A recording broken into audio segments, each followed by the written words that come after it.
Good morning, everyone, and welcome to the 17th meeting of this committee in 2020.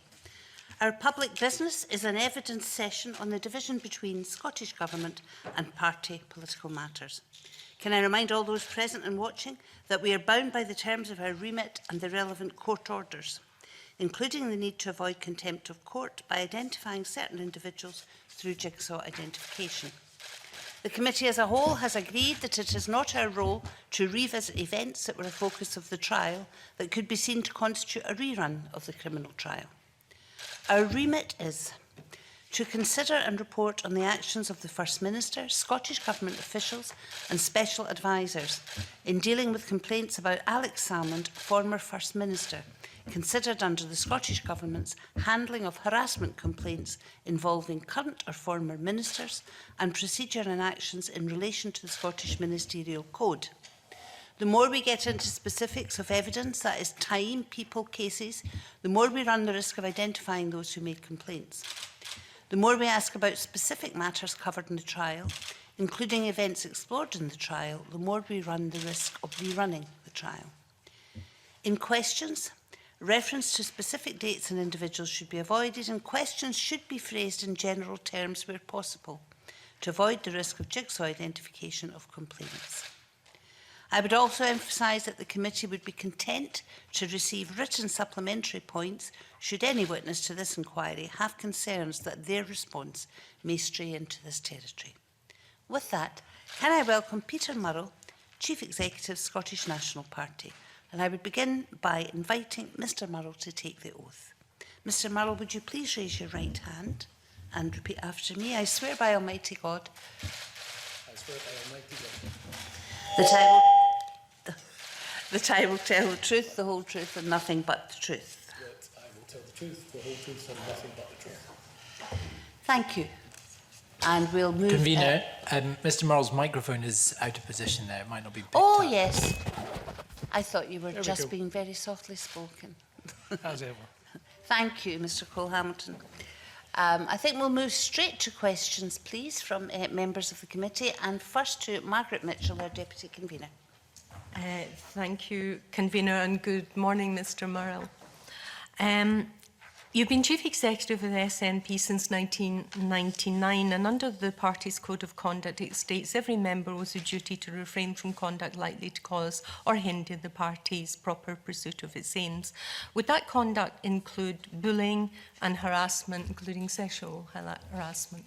It was the year 2000 I started as Chief Exec, and yes, it would. Yes, okay. Well, during these 20 years, Nicola Sturgeon was Deputy First Minister from 2007 to 2014, Minister under the Fairness of Work process that the Permanent Secretary would report to regarding misconduct complaints and concerns about, for example, bullying and sexual harassment, and then First Minister from 2014 to the present.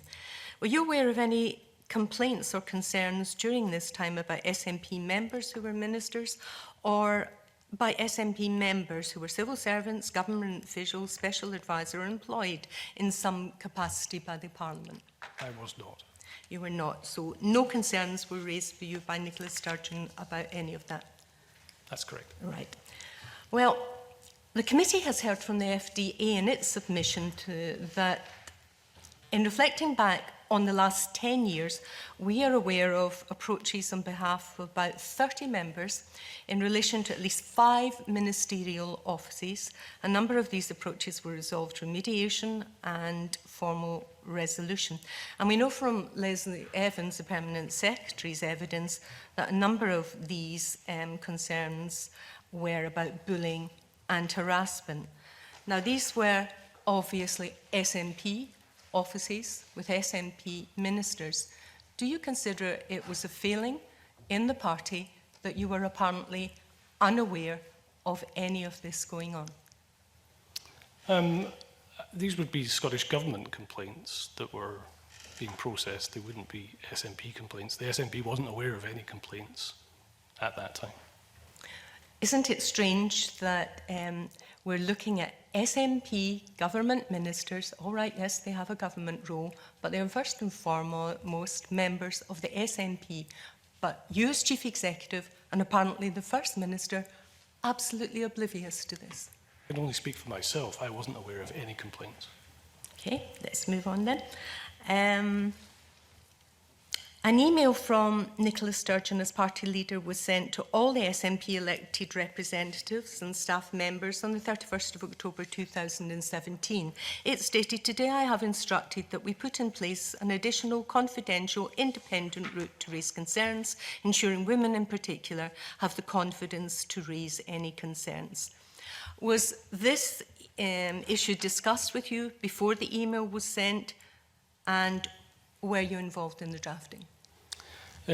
Yes, it was, and yes, I was involved in the drafting. The timeline at that point was that the previous week at Westminster, there were allegations made against some MPs about sexual misconduct, and there was quite an atmosphere at that point for all political parties to look at their processes. I think some parties, UK parties, changed their processes the week before. And the Sunday Herald on the Sunday, so Sunday the 29th of October 2017, ran a story about allegations of sexual misconduct at Holyrood. So that following day, Nicola wrote, I think as she says in that email, she had written to the presiding officer asking for a meeting of all party leaders here at Holyrood.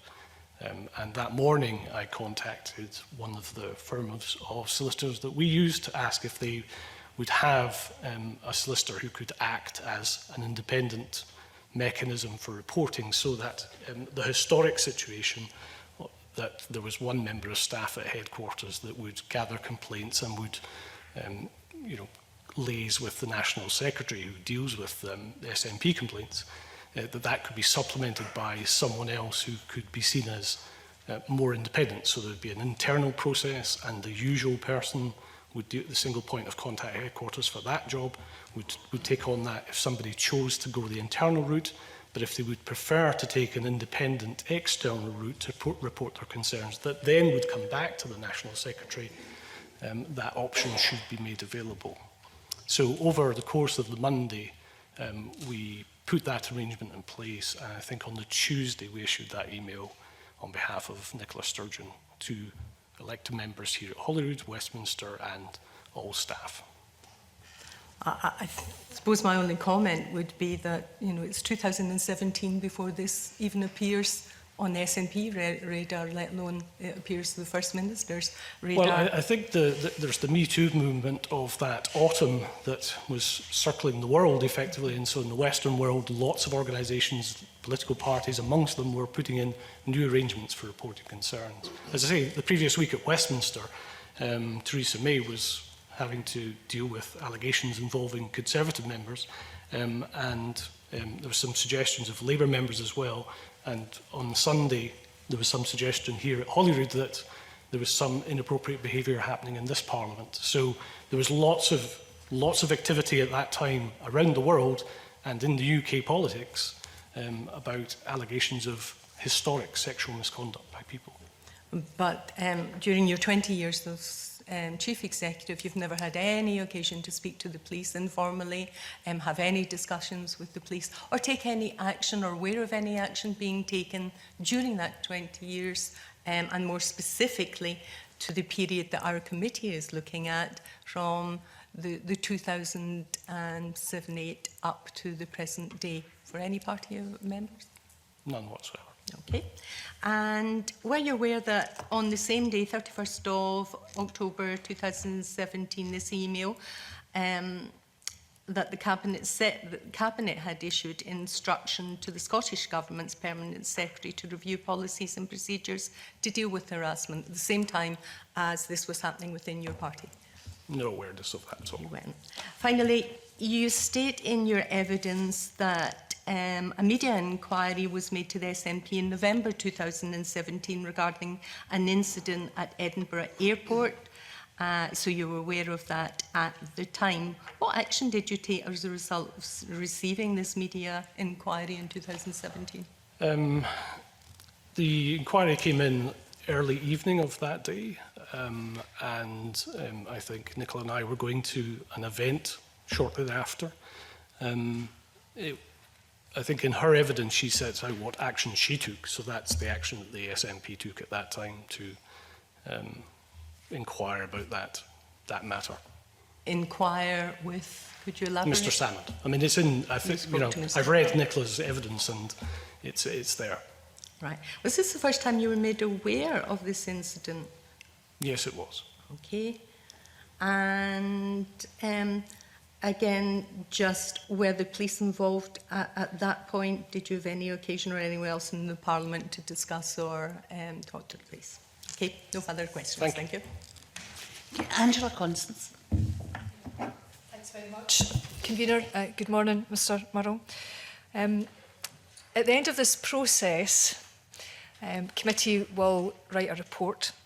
And in that report, I hope we can make some recommendations about how the Scottish Government in future can handle complaints better, much better.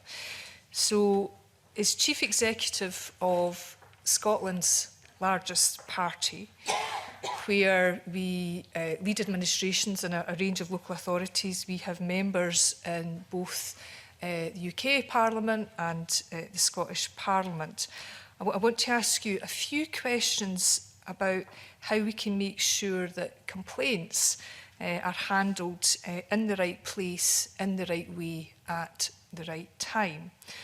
So can I start by asking you to explain, in your view, what situations do you think complaints about elected politicians should be taken forward, either with their political party or the respective organisation, whether that's government, local government or a parliament?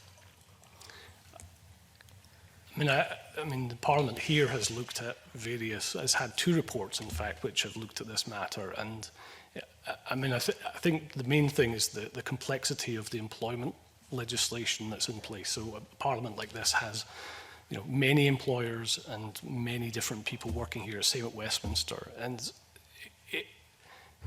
you know, there's been some discussion about there being an independent investigatory body. And it's just difficult to see how that would work.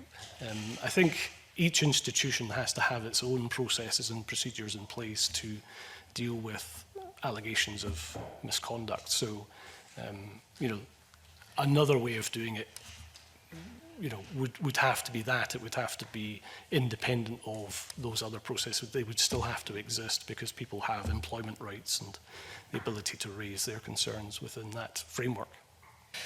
Okay. In your view, do you see the complaints processes of political parties, governments, parliaments as entirely separate, or are there situations where, you know, there needs to be referrals? You know, for example, maybe you could talk us through, you know, in theory, what happens if you as Chief Executive get a complaint either about a councillor or a parliamentarian, where that's potentially an issue for the party, but also the organisation in which someone serves in? Well, within the SNP's rule book, there, and I copied this to members as part of my first submission, there's different standing orders for the different parts of, so the standing orders for SNP councillors, SPs, MPs. And within that, there's a disciplinary process. So the group could take action against a member of Parliament or a councillor. Or they could refer matters to the National Secretary for investigation. So those options exist within the current rule book of the SNP. But on top of that, obviously, someone could, within a council or within a parliament, go through the processes that are in place in those institutions. So the options are there for people, you know, and depending on what it is, obviously, everybody has a right to go to the police if they think there's any matter that needs to go to them. So there's different options for people across the different institutions. But So- no one size fits all. I mean, Yeah. it's, So bearing in mind, at a time when, theoretically, if anyone makes a complaint, is quite likely to be a time of distress. People are likely to be upset if you're in a position where you're making a complaint about harassment or other types of inappropriate behaviour. And there are different procedures for, independent organisations, parliaments, political parties, governments, all the rest of it. How, therefore, in your capacity as SNP Chief Executive, would you make sure that a complainant was signposted to the right places to make a complaint as well as within the party? I mean, the rule book is there, it's on the party's website. The processes and procedures and reporting mechanisms are there for members of the party. From an SNP perspective, then it's very clear that the National Secretary has the sole ability to send a complaint to member conduct committee. So if it's that route, then we would ask someone either to use the internal or external route for putting their experience or complaint into a summary report that the National Secretary could then look at. So, it's about making sure, similarly with Parliament here, of making sure that you're signposting people wherever, even physical signs in the building, as to what the options are for people. And, there are a multitude of different options, including the email that was sent, physical signs and other means on the party website to refer complaints. I'm understanding perfectly what you're saying about the National Secretary, and obviously I have some knowledge of SNP procedures. I suppose all that I'm trying to clarify is who, what and when would someone within the party signpost a complainant, not make a decision for them, but signpost a complainant that they may wish to make a complaint to other organisation as well?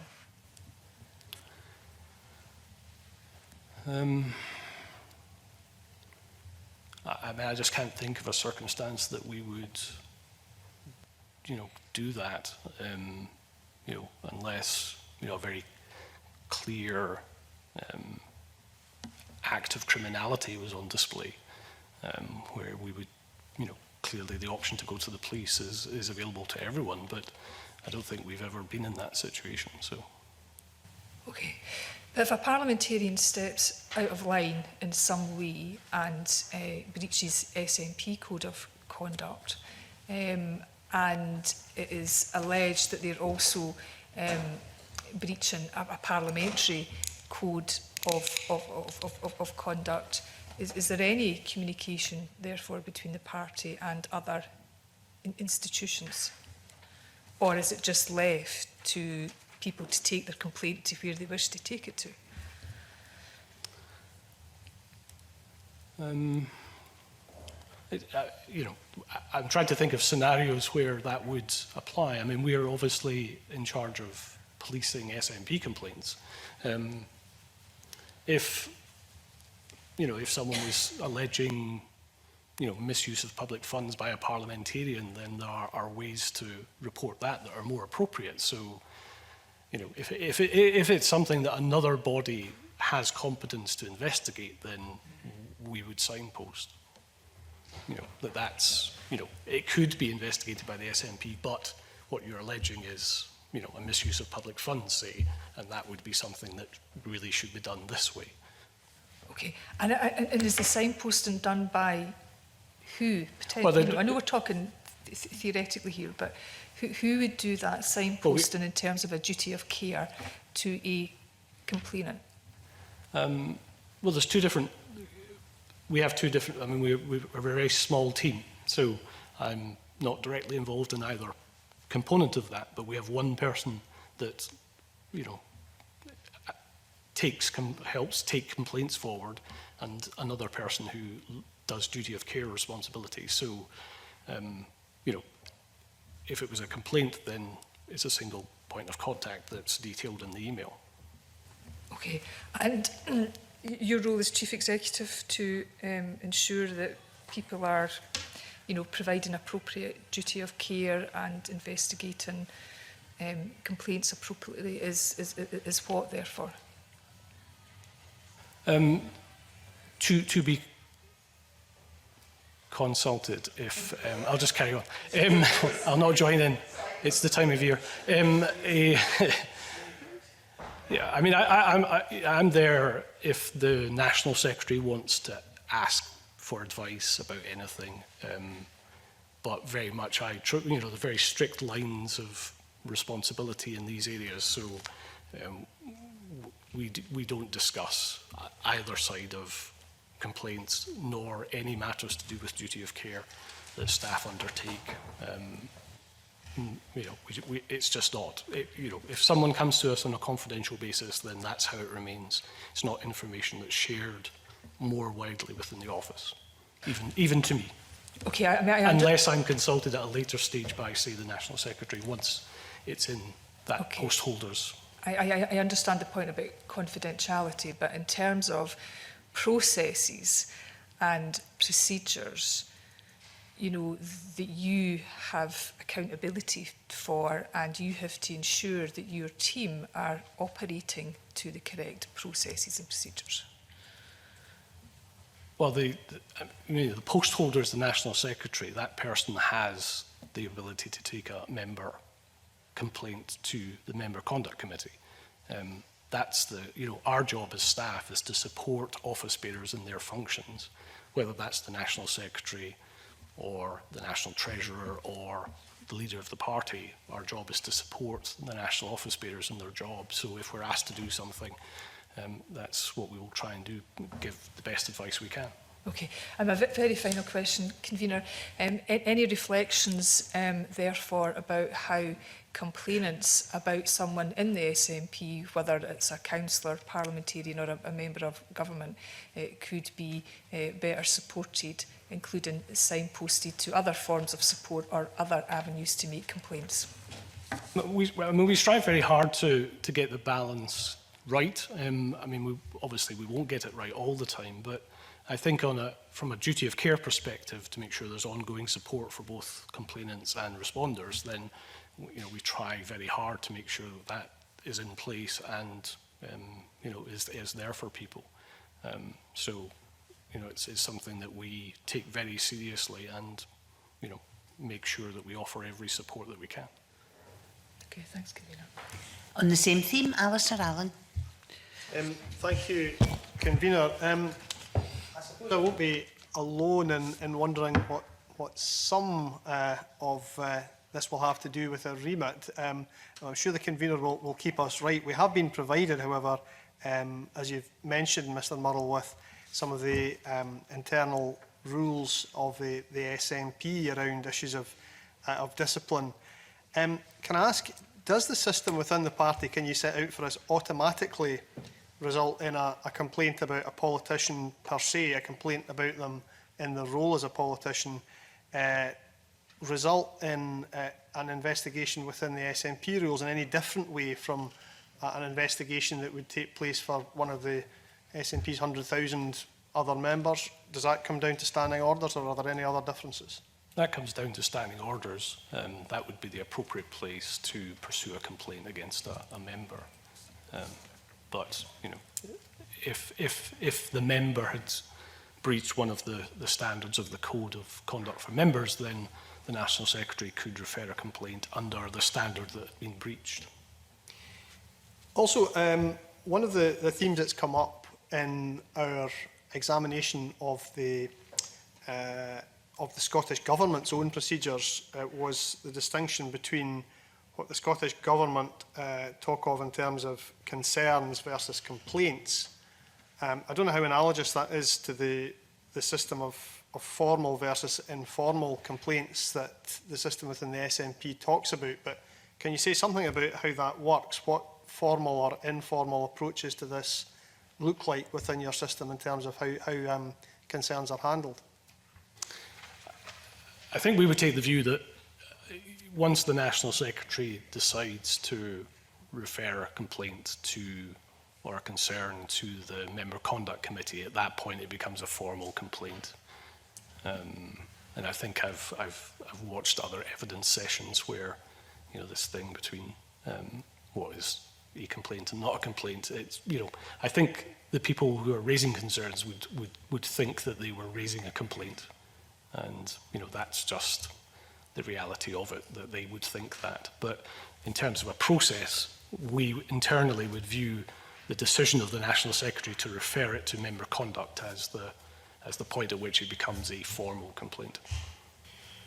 But the party does set out two routes, and you've mentioned them or you've alluded to them, where there is an independent route and there is an existing internal procedure.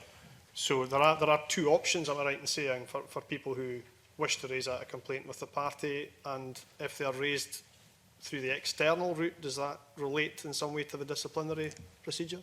I mean, the external route is really just to provide a summary of the concern being raised to the National Secretary, and then the National Secretary considers that and can make a number of different decisions about whether an investigation is required or any action is required at that time.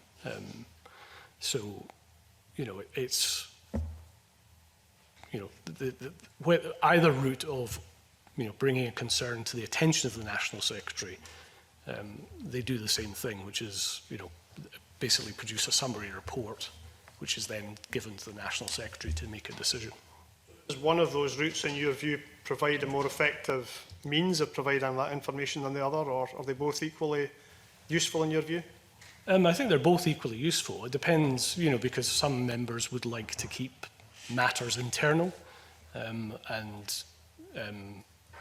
at that time where Me Too movement was in the news, there was certainly a thought that an independent route might also be useful for people, especially when the staff member concerned had been in post for some years and you know, may be seen to not be as independent as someone who's external to the party and reporting directly to the National Secretary. So, you know, it's just something that seemed to be offering another option for people that wanted to raise complaints. Thank you, Convener. And Maureen Watt.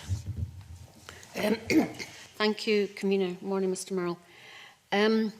You've already said that procedures were looked at in relation to the Me Too movement and things that were going on among political parties throughout the UK.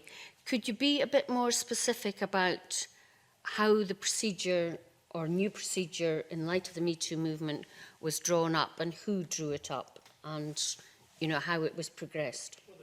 I mean, the procedure hadn't changed. It was only there was a new way to report concerns.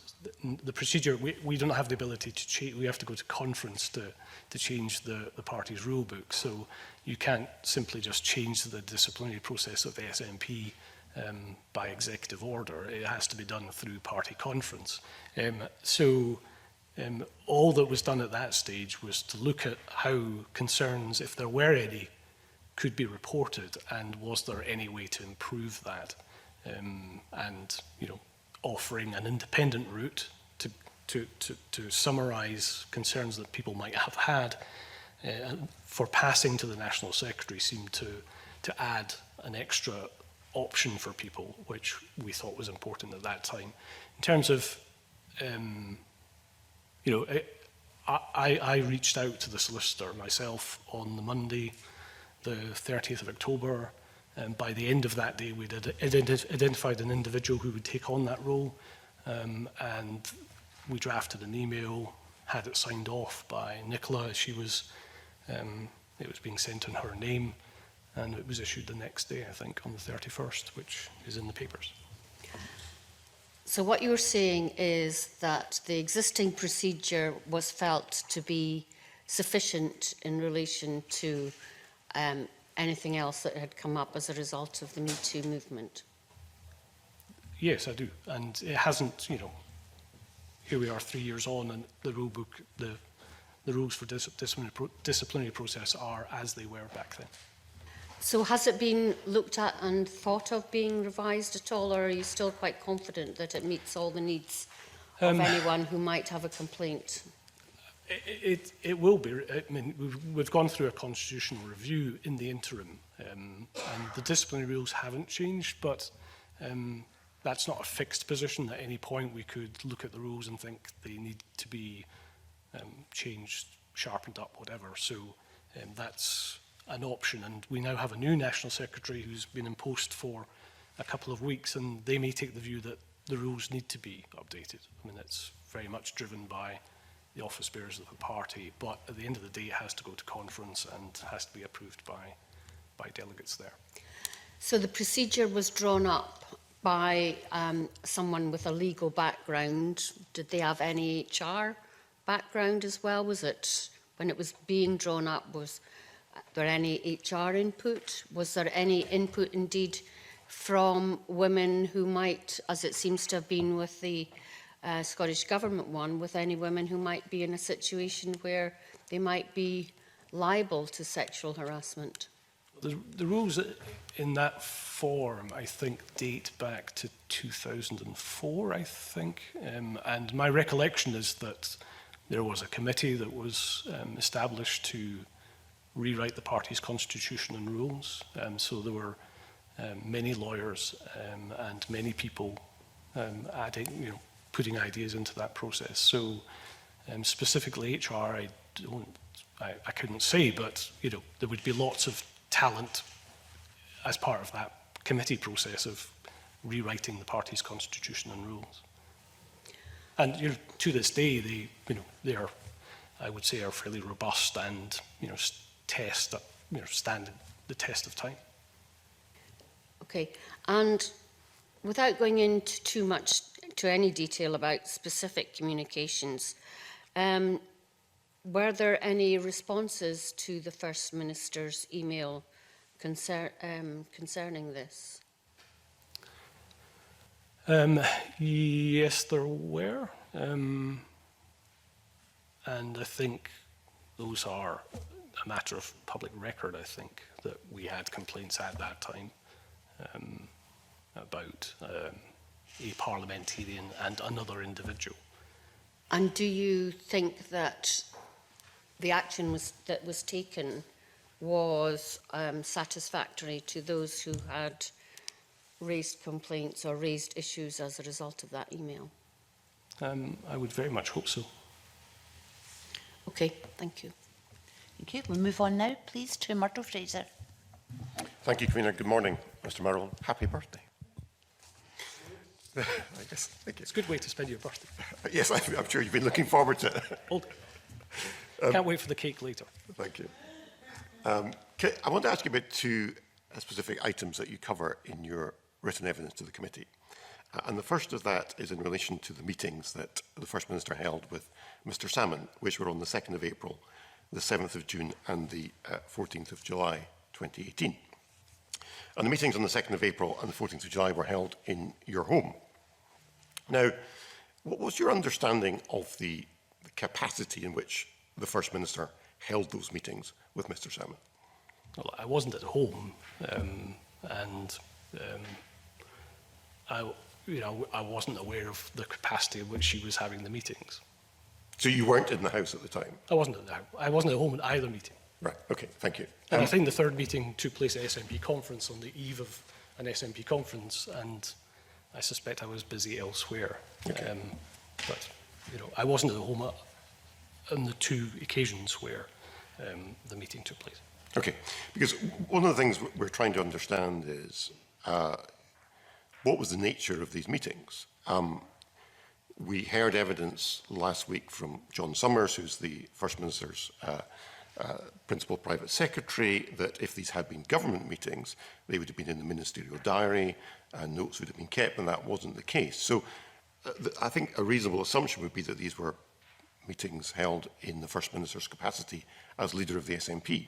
And if we read the First Minister's submission, she makes reference to the meeting, first of all, the meeting on the 2nd of April, how As party leader, she considered it important to find out whether Mr Salmon might be about to resign from the SNP. And then in relation to the meeting on the 14th of July, she says again she was anxious as party leader to understand whether his handling of this matter was likely to become public in the near future. So would it be reasonable to assume, therefore, that these were meetings held in her position as leader of the SNP? Well, I think her position that she sets out is reasonable. I think the nature of the meeting, is really for her to say.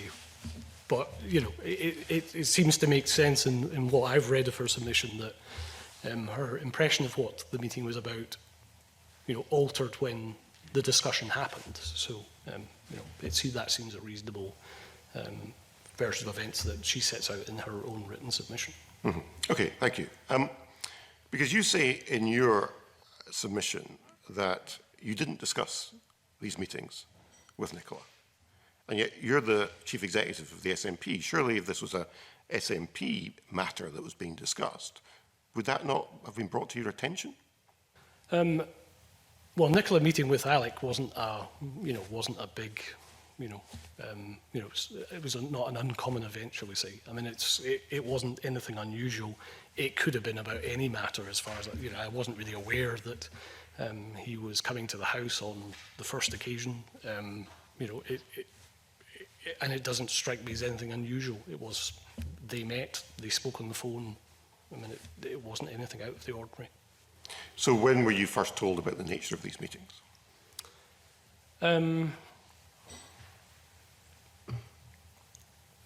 Well, at the time it became public knowledge. I mean, that's, that's the, whatever it is, the 25th of August or thereabouts, the following year. So the leader of the SNP didn't at any point think to tell the chief executive of the SNP that there was a looming problem with the former leader of the SNP and the former First Minister of Scotland that might end up in the public domain. But I think that the issue is that the issue that was raised with Nicola at the time was a Scottish Government matter. And, that's, Scottish Government business is not for me. I mean, it's, it's every single day Scottish Government business is not really to be on a daily basis. Nicola, it's a very confidential process. She's been a minister for a very long time, and we just don't talk about government business. Yes, but you say it's government business, but I think one thing we are now clear about was that these meetings were not conducted on government business. They were not in the ministerial diary. There were no notes taken. In her own submission, Nicola Sturgeon suggests that these were party matters that were being discussed. These were either government meetings or they were party meetings. Well, I think, to be fair, what she sets out in the evidence is the case of prior to the meeting, she thought it was about a party matter, and once Alec told her what the meeting was about, then it became something else. Well, that might have been the case for the first meeting, but surely the subsequent meetings it would have been obvious what the matter being discussed was. The Scottish Government matter. Well, I think there's a degree of confusion here about whether these were government business meetings or whether these were party business meetings, and I don't think you're helping us to clear that up. Well, but I mean, Nicola sets it out in her own written submission, and she will be in this chair very shortly, so you can ask her directly. Okay, thank you. Can I ask you about something else? Because you make reference again in your, I think your second written submission to the text messages you sent on the 25th of January 2019. Now, this was the date of the first appearance of Mr Salmon in court in relation to the criminal charges against him. And the first text message said this: totally agree folk should be asking the police questions. Report now with Procurator Fiscal on charges, which leaves police twiddling their thumbs. So good time to be pressurising them. Would be good to know Met looking at events in London. And the second text message, which was shortly afterwards, said, TBH, to be honest, the more fronts he is having to firefight on, the better for all complainers, so CPS action would be a good thing. Can I start by asking you, what were the events in London that you were referring to? I mean, I think there was, by that stage, there was, obviously charges had been, it's the day after the charge, Alec had been in court. So by that stage, there was awareness of concerns and complaints from different, parts of the SNP. So some were from Westminster, some, here in Scotland. So, there was some understanding of there being different judicial jurisdictions in play in terms of complaints or concerns being raised. Right. So you were aware of pending complaints against Mr. Salmon from people in London? Well, I think no matter who has raised concerns within the SNP, I don't have their permission to talk about their situation, but I think you can take from the text exchange that there was some awareness that CPS action was possible or pending. These complaints clearly have not made it to a charges being laid, but you were aware there was something going on in the background, presumably. Not specifics, but there was chatter. Specific issues have been raised with you. A specific complaint had been made. No, nothing specific. Just the fact that some matters were not for Police Scotland or for the Crown Office. Okay. You use the term in your first text message that it would be a good time to be pressurising the police. You're the chief executive of Scotland's largest political party. It's not just Scotland's largest political party, it's the third largest political party in the United Kingdom in terms of the presence in the House of Commons. Is the party in government in Scotland, the First Minister of Scotland, the leader of your party, and indeed your spouse, and Police Scotland are ultimately answerable to the First Minister of Scotland. Can you see why that term causes concern? I can see that the language that I used was open to misinterpretation. It wasn't about pressurising the police. It was about there was a great deal upset that day. The previous day, I'd been working for Alec for 30 years at that point, and I think we were all shocked by the scale of the charges that were being brought against him. And so there was a great deal of upset the previous day. I know myself, I didn't really sleep that night, came into the office, and everyone was, you can just imagine everyone was quite gutted. Reflecting on these messages now, they seem quite out of character. So to me, it suggests just how upset I was at the time. But it wasn't about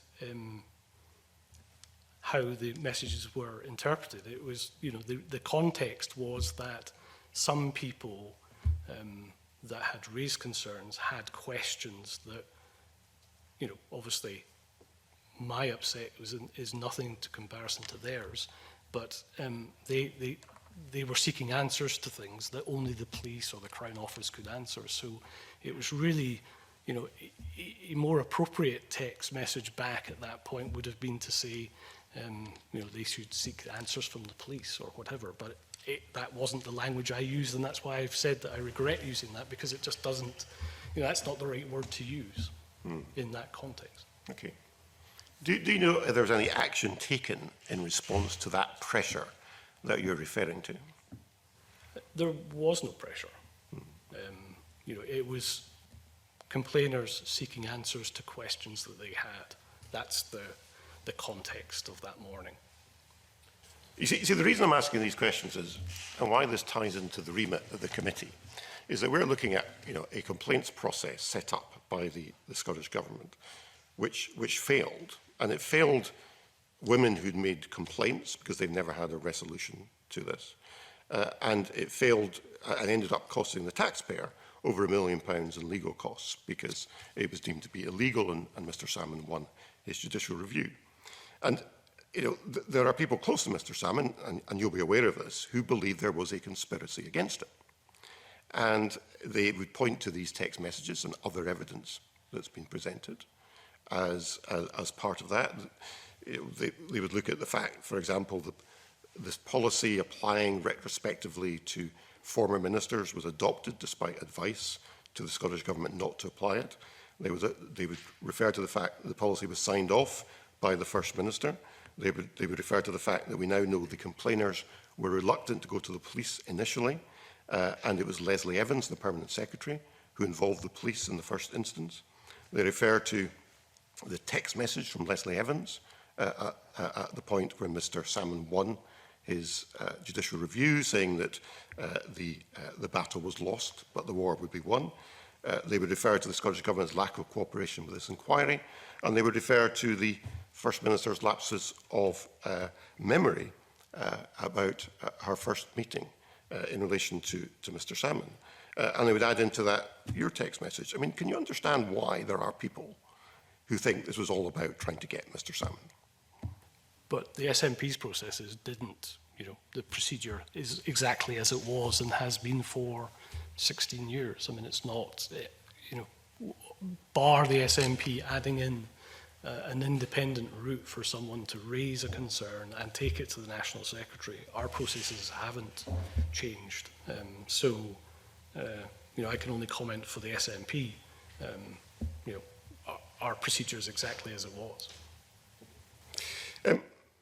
You said a moment ago you were very close to Mr Salmon. You worked in his constituency office previously. You've known him for 30 years. He was leader of the party when you were chief executive. How would you characterise your relationship with him now? Well, I've had, you know, I think I was trying to recall the last time we spoke probably was at some point during the 2017 election. I haven't spoken to him since. Do you think he's been hard done by? Well, I think that, you know, complaints came forward and they had to be investigated and looked at by political parties, by the Scottish Government, by the police. I mean, you know, those are proper processes to have happened with concerns that are brought forward to all of these institutions. Okay. Final question, Convener. If Mr Salmon were to say tomorrow he wanted to rejoin the SNP, would you welcome him back? That's an appropriate question, Mr Fraser.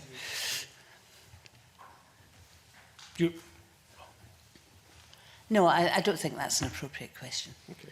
I think we'll just end there and move on to Mr Cole-Hammond. Thank you very much, Convener. Good morning, Mr Murrell. Thank you for coming today and happy birthday.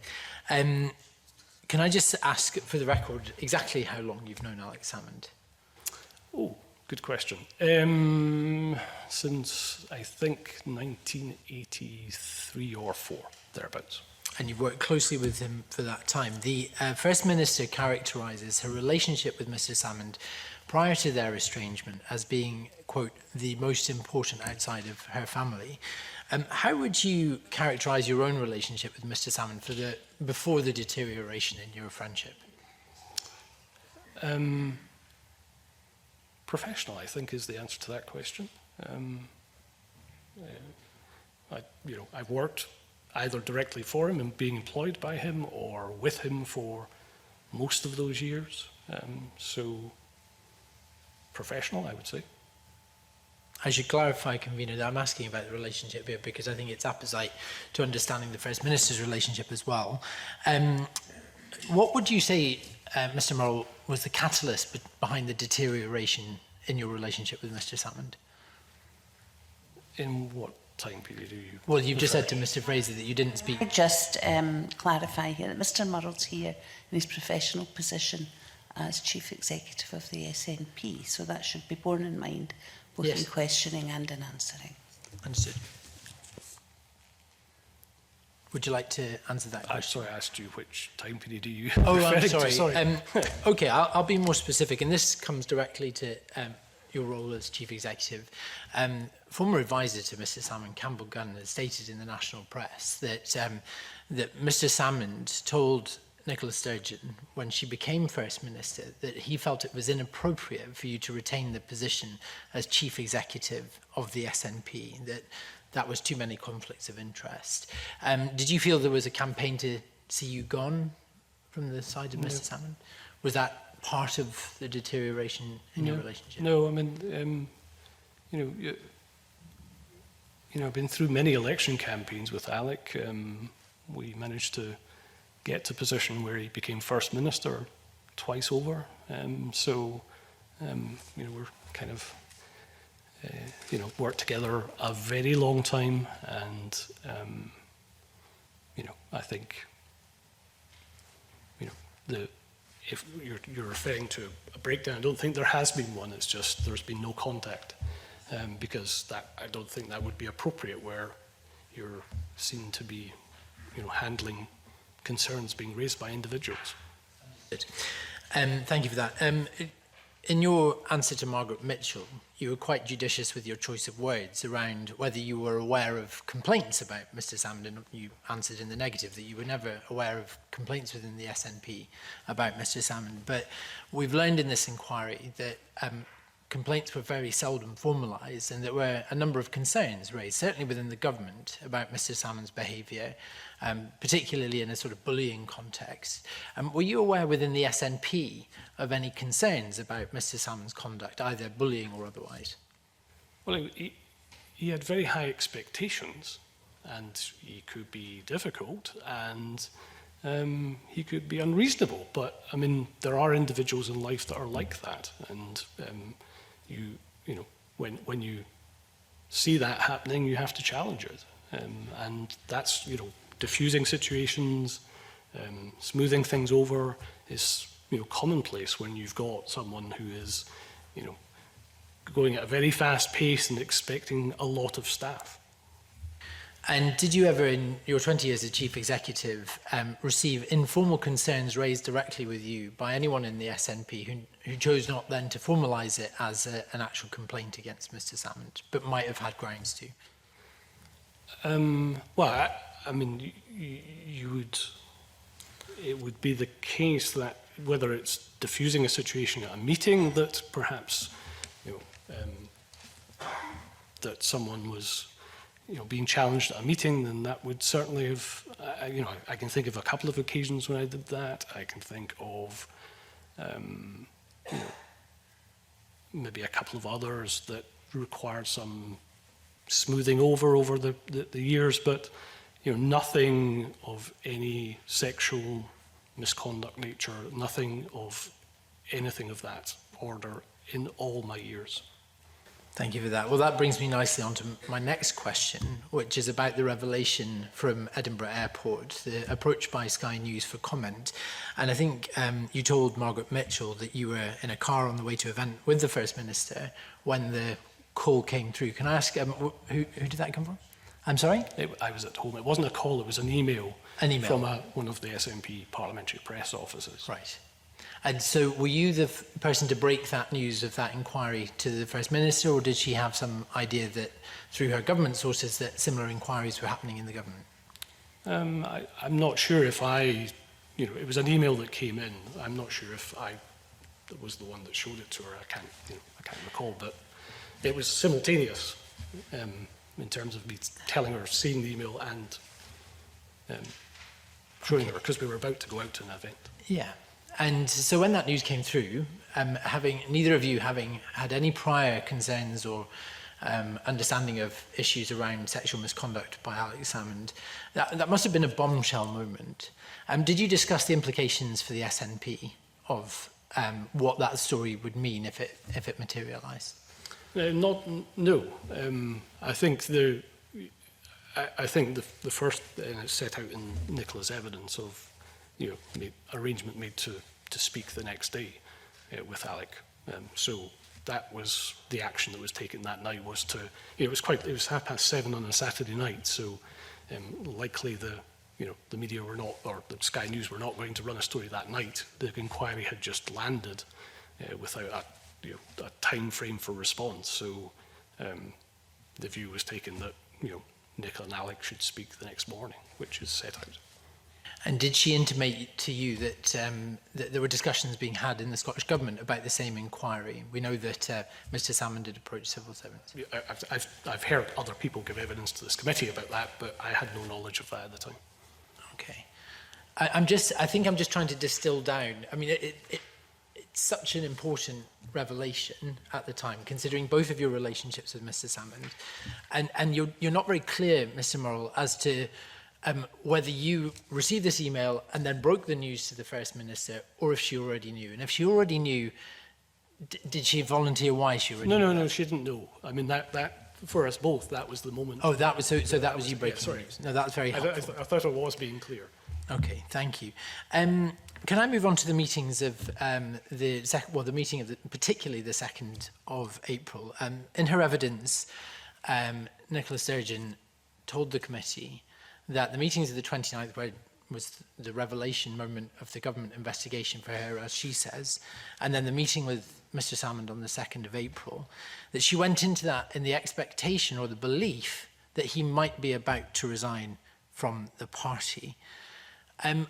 I just want to press you further on Murdo Fraser's line of questioning, because it seems that that wasn't a meeting about government business. There was a real threat to the SNP from what might be about to materialise. For all she knew, he was going to hand her a letter of resignation from the party. If she had an inkling that that was going to happen, would it not be right for her as leader of your party to involve you or the press team in an internal party's comms plan, an external party comms plan, warning lights going off the dashboard about this huge event that might be going to happen? Does that not strike you as odd that she didn't think to bring you into that confidence?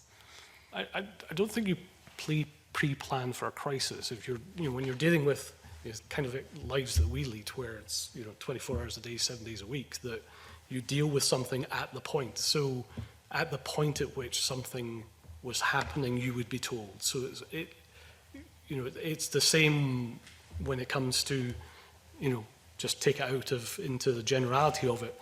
We would only tell the party leader about the National Secretary taking action against a member, a prominent member, at the point at which the National Secretary would have decided to do that. So at the point at which someone would, we were going to suspend someone potentially in administrative suspension, that's the point at which we would go to Nicola and make her aware of something. And it's the same the other way around. If that's the point at which I would be involved and we would just deal with something. But that's quite different, isn't it, Mr Murrell? Because that's about protecting the leader, about plausible deniability. It's about only bringing it to their attention, because they're very busy people, First Ministers generally, and only bringing it to their attention when they have to know about it. Whereas actually your role exists to protect the SNP, to ensure that any kind of rifts that appear within it are healed as quickly as possible. Surely the fact that she knew 4 days before her meeting on the 2nd of April that Mr Salmond was going to come with some pretty strong information that would cause damage to the SNP. I'm sorry, I just find it incredible that you didn't have a discussion prior to either of those meetings so that you could at least lay the groundwork for an SNP response to that. There's no groundwork that you could have laid for that event, and she set it out in her own evidence, and that's just the truth of it. I mean, it wasn't something that we discussed prior to it. I really wasn't aware that he was coming to the house. I mean, I'm sorry, Mr Murrell, I find it hard to believe you. I'm not saying, but it just really jars with me. And the reason is, I mean, take my party.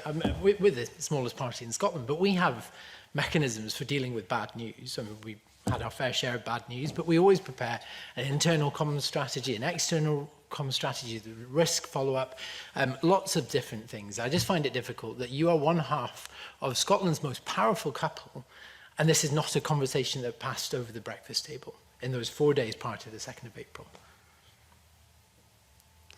I think you misunderstand the life of a First Minister, that, up early in the morning, back late at night, lots happening in between, very limited time at home, very limited personal time. I mean, it's, the way that you're characterising it there is that we had 4 days at home. That just doesn't happen. It just doesn't. I mean, the First Minister is constantly on the phone, constantly at meetings, constantly reading papers, constantly dealing with government business. It's just not, I think if you're, back before we started, to win elections, we used to pre-plan things as well and have lots of strategies for things. But in the end, you ended up ripping them all up because that's not what happened. And, when you're in a fast-moving political situation, you deal with things at the point they happen. You can't just, pre-plan things in that nature. It just isn't how it happens. The SNP is the most well-staffed party in the whole of Scotland. You are legendary for your comms prowess. And yet you mean to tell me that a variation in the land and building transaction debate tax set of papers took precedence over discussions of this nature to prepare your party for the biggest bombshell in its history? Okay. Final question from me, Convener. I apologise for taking so much time. We learned from the Scottish Government last week that when those revelations broke, when the investigation concluded, the Daily Record ran its piece, and the investigations were passed on to the police, that the Scottish Government then had a small flurry of other complaints come forward from within its ranks. Did that precipitate a similar flurry of complaints within the SNP or concerns being raised? I think that's the point at which the party did receive, in the period after that, after it became public, is the point at which the party received reports of concerns being raised by individuals, a small number of them. And how many of them, and what did you do? Well, it's a small number, and I think there's various emails which were issued at that time, but so I think it was the 25th of August that the story broke in the Daily Record. Alec resigned, I think, on the 28th of August. The complaints didn't arrive, or the summary reports coming from the independent process. So there's no, of the two processes for reporting concerns, none came through the internal route, and a small number came through the independent external route. But that was into September before they arrived. By that stage, Alec had left the party, and the police were involved. So there was an active police investigation by the point at which the National Secretary received a small number. Did the party then refer that small number of complaints or concerns to the police? Can I stop you there? I'm getting a wee bit concerned that we could be getting into the realms of jigsaw identification. Fair enough. I apologise. I have no further questions. Thank you, Mr. Cole-Hamilton. Jackie Bailey, and then finally Andy. Thank you very much, Convener. Can I also wish Mr Murrell a happy birthday as well, and I hope the First Minister finds time in her busy schedule to take you out this evening. You've spoke a lot about... Sorry? I'm in level 4. So you are? There's you could nowhere maybe to get go. a takeaway then. You spent a lot of time... If I'm a lucky boy. You spent a lot of time talking about the First Minister's statement and having read it. Can I ask you, did you discuss your evidence that you're giving today with the First Minister prior to coming here? No, you didn't? No. Not at all? No. Oh, okay. That's quite extraordinary. You've said to others that you worked with Alex Salmond for, I think I counted, about 37 years in different guises. Yeah? Steady on. Slightly less than that. No, I think 1983? So let's say 4 decades, let's compromise. Okay, 4 decades is even longer than 37 years, but there you go. So you would know him quite well, and I think you said to others that there were, aside from 1 or 2 incidents, there were few concerns about his behaviour. Would that be accurate? Over all that time, very few. Okay, that's helpful to know. One of my colleagues raised the incident at Edinburgh Airport and obviously the contact from the press, which occurred in 2017. But when was the Edinburgh Airport incident? Was it not much earlier than that? The Sky News inquiry said it was in 2009. All right, 2009. Okay. And that was reported at the time to Angus Robertson, who was the Westminster leader of the SNP. Is that correct? That's what the email from Sky News said. Okay. Well, you will have discussed it with Angus Robertson, I'm assuming, because he still remains a party colleague. Did he suggest that that was correct? Well, I think the committee's written to Angus and given him a but I'm deadline to asking you. respond. Well, I think it's only fair that you give Angus the chance to give his own evidence. I was asking you because I would have assumed that something again of that nature would have been reported to you as Chief Executive of the SNP. Was it ever reported to you in 2009 or thereafter before Sky News got in touch? It was reported to me on the 4th of November 2017 at 7:27 in the evening. It kind of sticks in my mind for some reason. Okay, would it not be strange as Chief Executive of the SNP if something hadn't been reported to you of that nature? Or does this go on often and people don't tell you things that are going on in the party? I think that, you know, I think as we were trying to, when we were liaising with clerks about this, it's a, you know, political parties are strange beasts. They're unincorporated associations. So, you know, we're all just individuals. So if someone reports something to one member of the party and they don't share that information, it's not something that the SNP can be aware of. It's just... I am a member of a political party too. I tend to know how they operate and have been around probably as long as you. And people are told things that go on, particularly of that nature, and they're told quite quickly. So I am genuinely surprised that you didn't know at all, because we would have known. And there's not that much difference in terms internally of how political parties operate. But all I can tell you is that the first time in all my years working for ALEC, across 30 years, the first time I saw anything of that nature being suggested was on the 4th of November 2017. Okay. That is the truth. Okay. You described the meeting of the 2nd of April, I think, to us in evidence as something you wouldn't be aware of because it was conducted by Nicola Sturgeon in her role as First Minister. You've read Nicola Sturgeon's statement. In it, she says quite clearly she wasn't having the meeting as First Minister, it was as SNP leader. On that basis, would you expect to know as the most senior ranking official within the SNP what the content of that discussion was? Well, I mean, she sets it out in her own evidence. You can ask her when she comes here. I mean, it's, you know, I can only look at what she has written in evidence and say that sounds, you know, that is a reasonable interpretation of events. Okay, but your evidence conflicted with hers. You said that she had that meeting as the First Minister, and therefore you wouldn't know because it wasn't proper for you to know government business. I entirely accept that statement.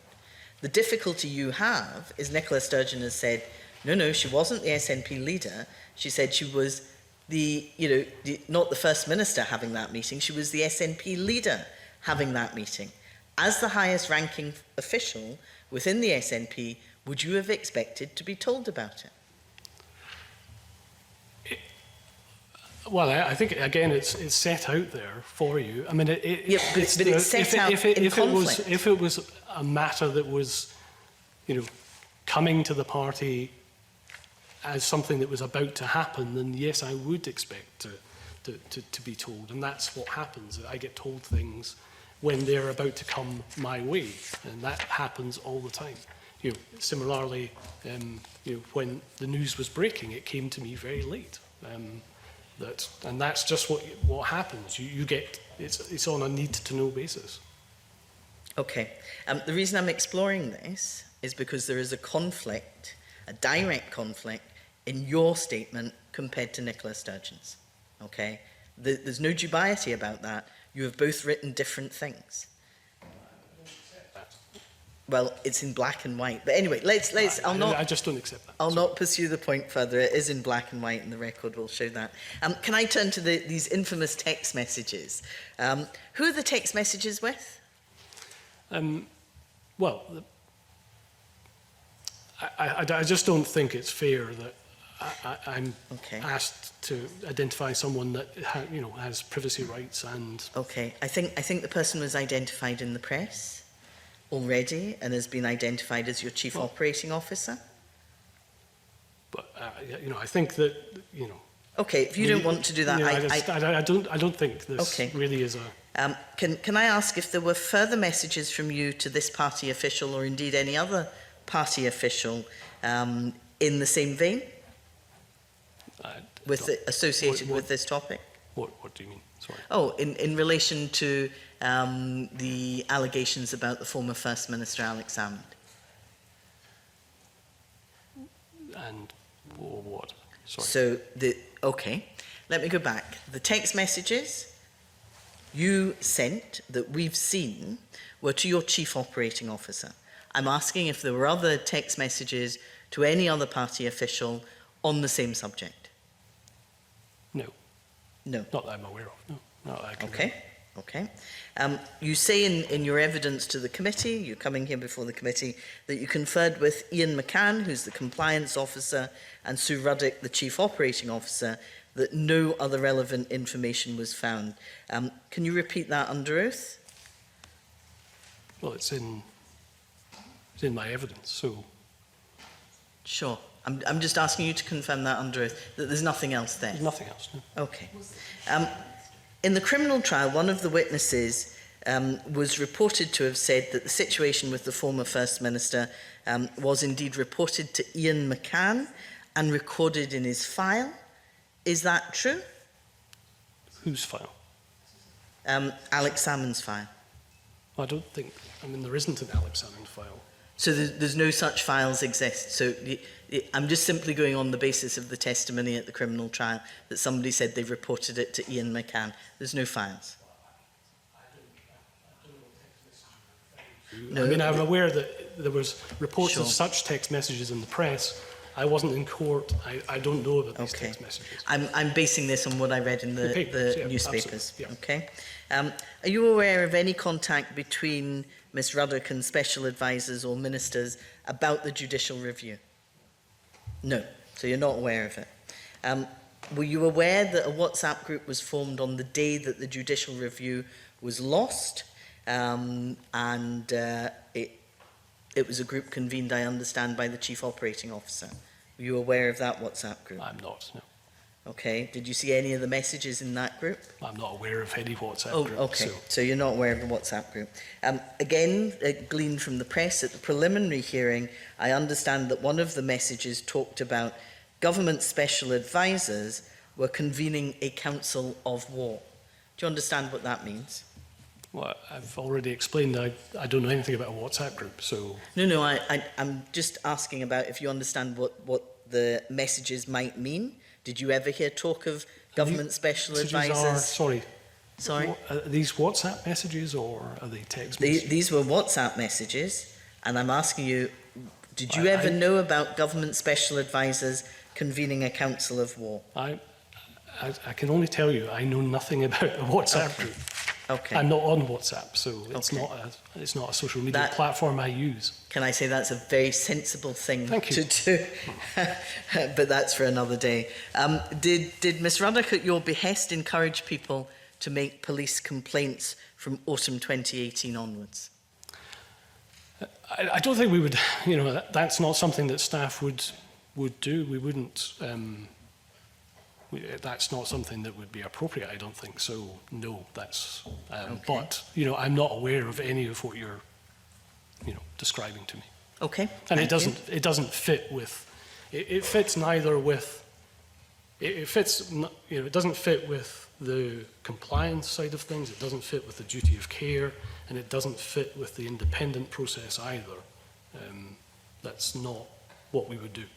Okay. We would not say to people, go to the police. It's not something, unless it was something that was, clearly, and obviously a matter for the police to look at. Okay, I understand that. Can I then turn to your actual messages that were shared with the committee and ask you again, what did you mean by the police will be twiddling their thumbs and so it's a good time to pressurise them? I've set that out already. It's not, the language I used wasn't, and, I don't think was appropriate. It was pretty out of character, I would say, for myself, but I can only just explain that as being how upset I was that morning.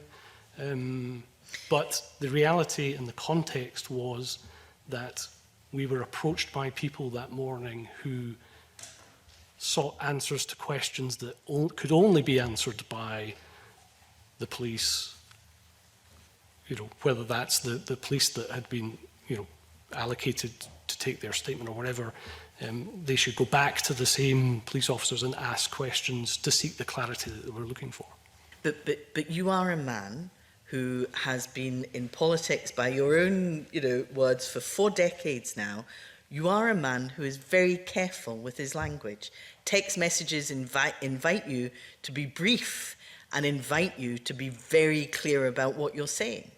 Are you saying that for 1 day in 40 years you got it wrong? Yes, I am.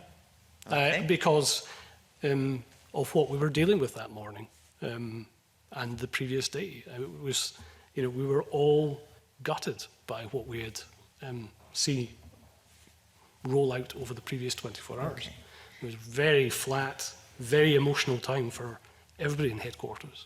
It was very upsetting. But, Sure. So yes, I would, hands up, I would say the language is not appropriate, and, I do very much regret those words, and, I just put it down to the hurt and the,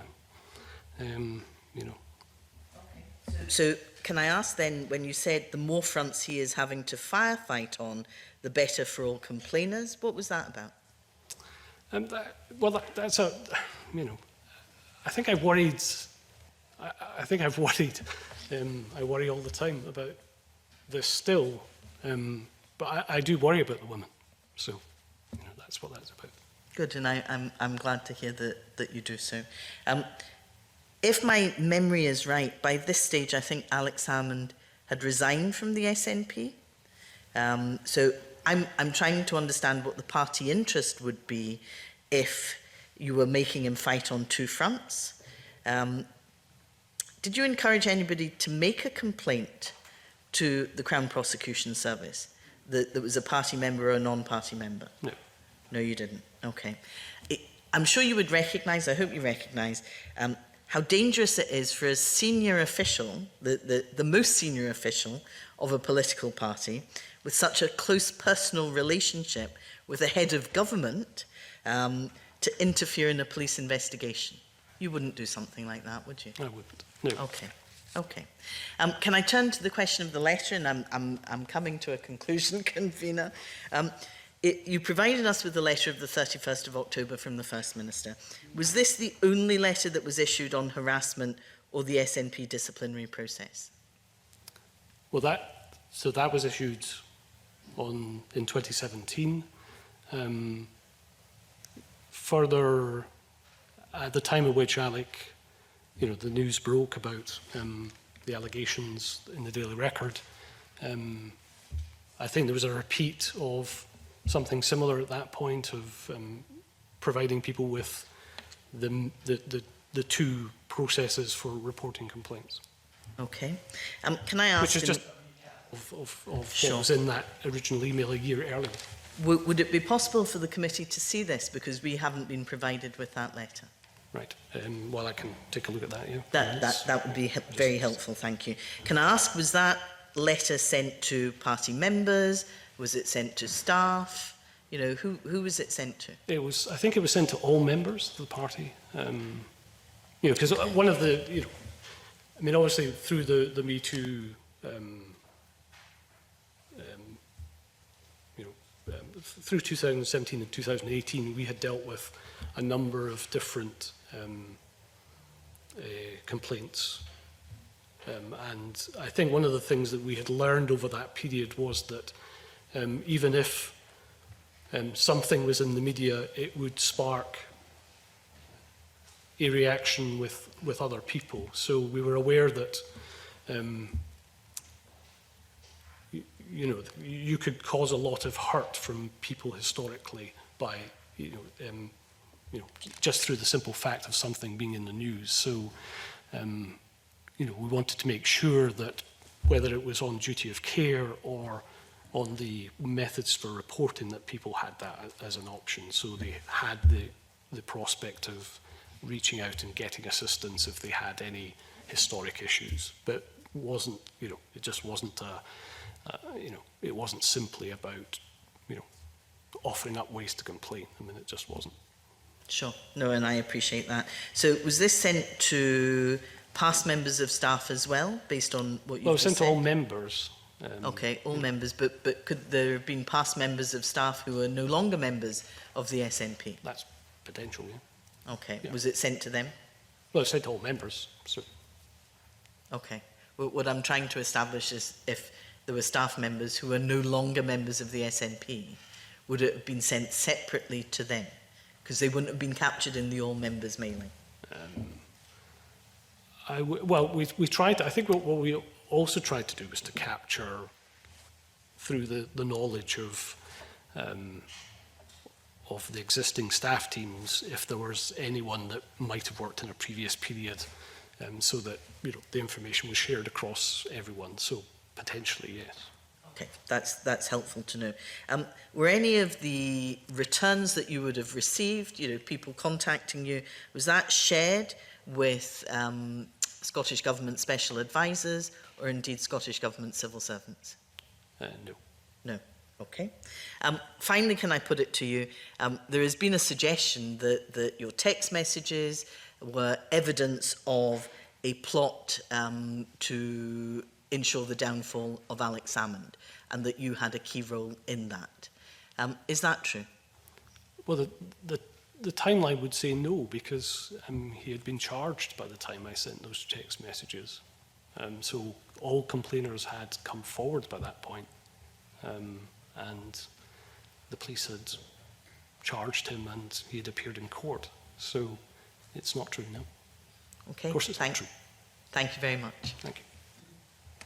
Have a short supplementary on this from Alex Cole-Hamilton, and then we'll move to Andy Whiteman for the last of the questioning. Thank you, Convener. I'm quite happy to come in after Andy. It's not directly related to Jackie Bailey. It's from All my right earlier then, line of well, I'll questioning. keep you till the end then, please. Andy Whiteman. Thanks, Convener. Happy birthday seems to be the protocol.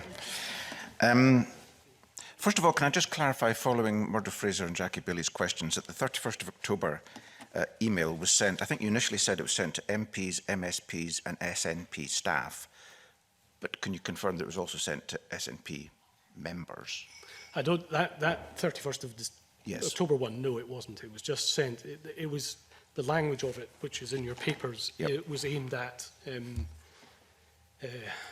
parliamentarians, whether at, well, indeed, at the time in the European Parliament, Westminster and Holyrood, and sought to ask parliamentarians to reflect on past behaviours and also try to reach out to staff members on, you know, the methods by which you could report any concerns that they had at the time. Okay, so MPs, MSPs, MEPs, MEPs, councillor, I SNP think staff, councillors and staff. councillors. Yeah. Okay, but not SNP members, the 31st of October one, and not office holders in the SNP, then?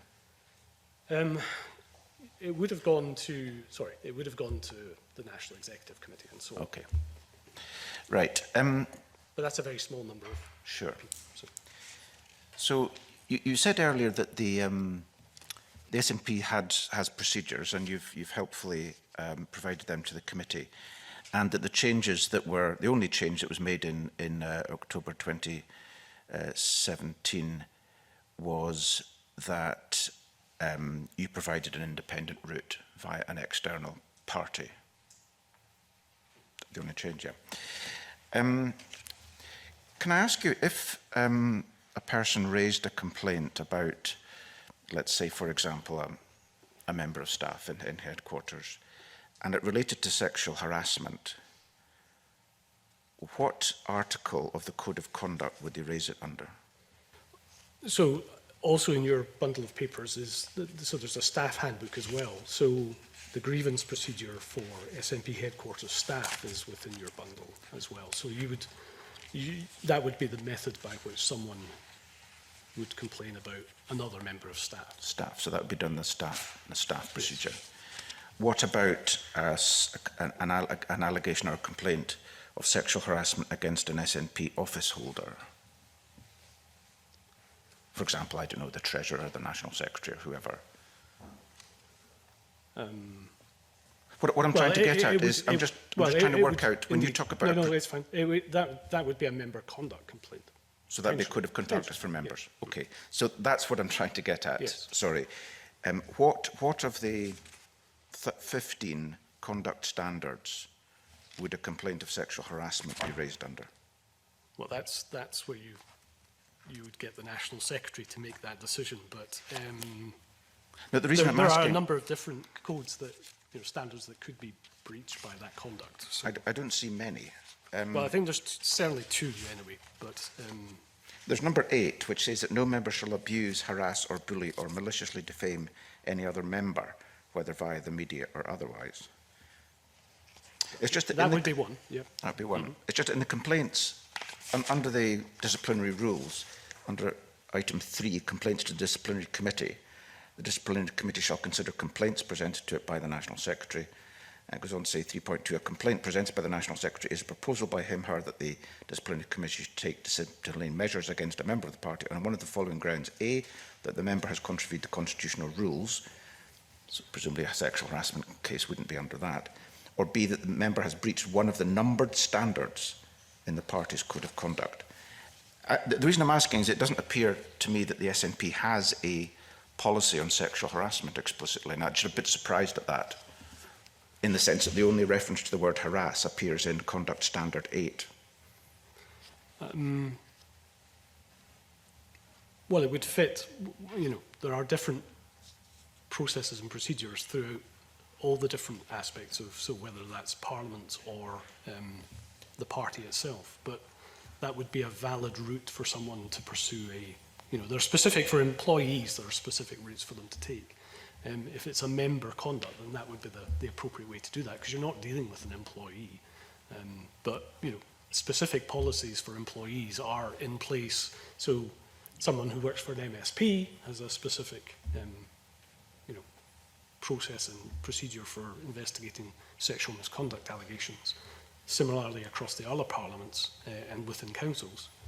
But where that's not the case and you're dealing with volunteers of members of political parties, then the standard there would be as close as you would get to that procedure. Okay, now I understand that parliamentarians and councillors all have different routes, but I'm just wondering, for example, at a party conference where somebody alleges that they were sexually harassed by another person, could indeed be an elected official, but they'd be there in their capacity as a party member because they're attending the party's national conference. You would rely on the code of conduct for members for that. Okay. Yes, I'm just expressing a well, little I bit wouldn't. The National Secretary would. No, indeed. I'm just expressing a little bit of surprise that following the Me Too movement and everything that's happened, that there's no more explicit reference to sexual harassment. But I'll leave it. I'll leave that there. Can I move on to the 2nd of April meeting that's already been discussed? Because I just want to clarify a few things. You said you weren't at home, you were elsewhere. At work. You were at work. Good. You say in your 4th of August evidence, you say requests of me in a personal capacity. That's requests from the committee. A, I became aware that complaints had been made under the Scottish Government procedure when the matter became public in August 2018. So that's the first time you were aware. You then say, I knew about the meetings between Nicola and Alex Salmond at her home on 2nd April and 14th July. So when you say I knew about them, when did you first know about the 2nd of April meeting? I think at some point on the previous day, I was aware that Alec was coming to the house. Okay, that's what so that means. And on the second meeting, I'm not so concerned about the second one. Well, okay, but I mean, I can't actually remember the second. No, okay. But as I say, it wasn't an unusual occurrence, so it wasn't, it wasn't something that would have. Right. So you knew in advance that meeting was going to happen. Yes. A day before, so yeah. I think so, anyway. Yep. And then you go on to say, and I had the sense that something serious was being discussed. How did you obtain that sense? Well, I came home from work, and there were people still in the house at that point. So sorry. You said you weren't at your home on the 2nd of April. that's correct. But But you're saying you did actually come home. I arrived home not long before the meeting ended. Okay, right. But Okay, that's fine. And so you were aware that those people were going to be there. Well, they may have left, Well, but you're aware that a meeting had been arranged. yes, Yeah. And you say you had the sense that something serious had been discussed. So that sense was picked up by your arrival home and just the atmosphere, was it? well, so to give you the situation, I arrived home and popped my head into our living room, and there were 3 individuals in the living room. Alec and Nicola were in another room, which I couldn't see them. So the fact that there were other people there was what gave me that sense. Okay. And then you said Nicola told me she couldn't discuss the details, so that was after. That was after. So I left. went upstairs, I got changed, well, I had a shower, I got changed, and by the time I'd done that, the meeting had ended, they'd left. Okay. And then you're So going there's to say... no interaction, really, apart from saying hello to people when I arrived and going upstairs. Okay, thanks. And then you go on to say the nature of Nicola's job means that when she tells me she can't discuss something, I don't press it. The reference to Nicola's job presumably means that her job as First Minister. Yes. Okay. So that was just a general, you didn't expect to have, you didn't anticipate being told chapter and verse or indeed any detail, because that wasn't an unusual thing for you to be denied knowledge of things that were happening. But what was unusual was the apparent serious nature of the meeting, though. You say you sensed that something serious was being discussed. Well, that's because of the fact there were other people there than just what I was expecting, which was that Alec and Nicola would be having a meeting. Okay, thanks. Can I turn finally, this is my final query. So this is to your written evidence of 2nd October 2020. So towards the end of your evidence, you talk about these text messages, which for the record I have not seen. I've just been present in this committee for the last week. You say that the messages were sent the day after Mr. Salmond had been charged with a number of serious offences. And you're going to say, in the aftermath of this, the SNP was contacted by individuals who had specific personal questions in relation to that criminal case. Can you say anything more? I don't want you to identify any individuals, but can you say anything more about the nature of these personal questions and why they related to the criminal case? Well, I think I set that out, that individuals who had previously spoken to the police were asking, had questions which they wished answers to, that could only be answered by the police or by the Crown Office. And that's the context of those text messages, of the approaches by these individuals. What the specific questions were, I don't know, but the SNP couldn't answer the questions. They could only be answered by the prosecution or by by the police or by the Crown Office, I think.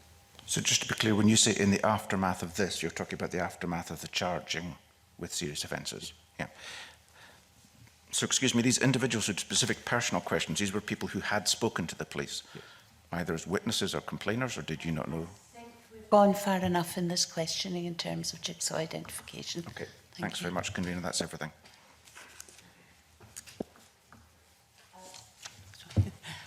Alec, have you got a supplement? Alec Cole-Hamilton has a short supplementary.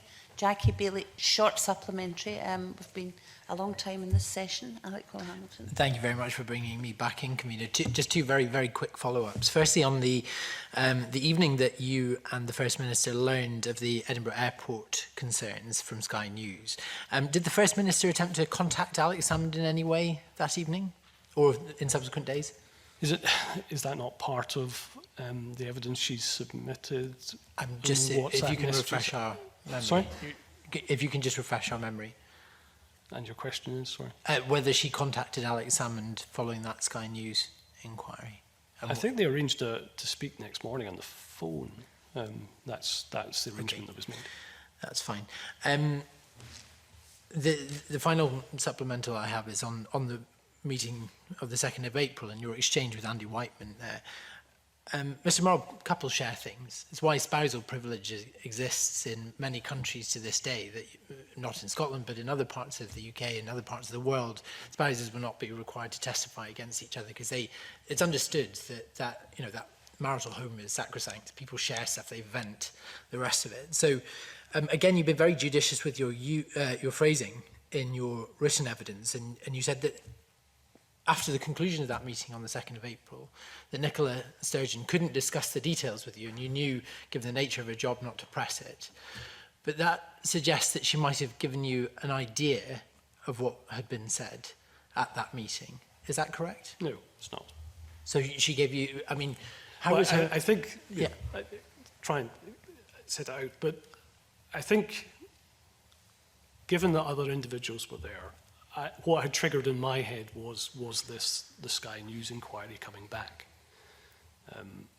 to which she said it wasn't, and she couldn't discuss what it was about, and that's the point at which, I wasn't going to probe any further. Once, when you're married to the First Minister, who is, privy to lots of information, when she says she can't talk about something, you don't continue to say, but what about, it just doesn't happen, and she's been a minister for a long time, and works very hard every day, every weekend, and when we get precious time together, the last thing we want to be doing is rerunning days with each other or whatever. So when she says that she can't talk about something, then that's the end of it, and we move on to something else, like what book she's reading, or what I'm going to make her for a tea, or whether she needs me to wash something, or whatever. It's kind of. I think we all know what book she reads from Twitter. But well, thank you, Mr. Morrow. I think that's probably it for me then, Convener. Jackie Bailey. I just say what an understanding husband you are, Mr. Morrow. I am very impressed. A couple of very quick things. Am I correct in saying you said to me there were no records on MSPs or MPs on file about complaints? On record? Yeah, no records on MSPs or MPs files about complaints. That's not an appropriate way to file things in that way. I mean, it's so if someone comes to you with if someone's reporting concerns or complaints, then they need to be investigated and dealt with, so that you don't. Do you not keep a record if there's a complaint made against an MSP, for example? Do you keep a record on their file?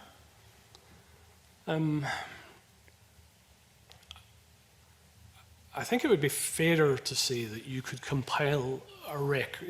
These days you can conduct searches and you can compile, what information you need from different sources. There is not, crikey, I would. I think that I would want to be sure you were tracking things. We do not keep files on parliamentarians or anyone else. Okay, can I ask you, something that's appropriate? In your tracking system, are there any outstanding investigations into Alex Salmond?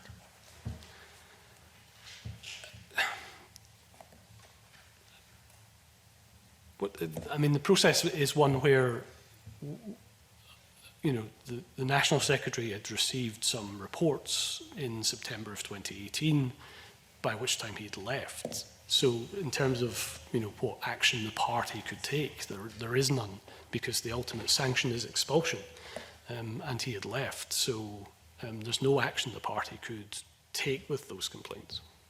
And one final bit of detail, I wonder if you could clear up for me, because I might have got this wrong. You said to us, I think, that you knew nothing until it came out officially. So can I ask you, how did you know about the London allegations, given that we've only just discovered them a couple of months ago? Sorry, in terms of... So you said to the committee before that you knew nothing about the allegations against Alex Salmond until they came out officially. And, that was obviously a great shock to you. So I'm trying to square the timeline about how did you then tweet about the London... send a text message about the London allegations, because we've only just discovered them a couple of months ago. They were 4 months apart, so, I discovered on the 25th of August 2018, and my text message was the 26th of January 2019. There's 4 months between. But what I'm suggesting is we didn't really find out about the London allegations till much more recently than that.